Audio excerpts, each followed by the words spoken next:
Welcome to our channel. Setting up Zwift for indoor cycling transforms your stationary bike into an immersive virtual training platform. Here's how to get started with Zwift. Step 1. Check the system requirements on the Zwift website.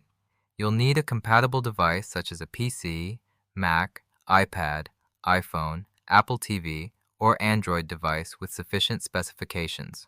Step 2. Download and install the Zwift app from the official website or your device's app store. Create a free account or sign in if you already have one. Step 3. Set up your indoor cycling equipment. You'll need either a smart trainer that connects to Zwift or a standard trainer with a separate power meter or speed sensor. Step 4. Position your bike and trainer in a well-ventilated area with access to power outlets. Set up a fan to keep cool during workouts. Step 5.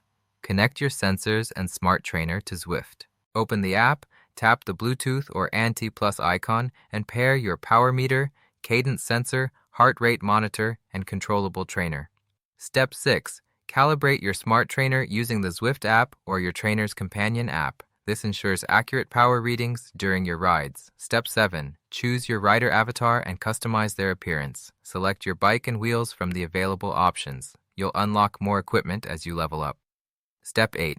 Select a route or workout from the main menu. Beginners should start with flat routes in Watopia to get familiar with the controls and interface.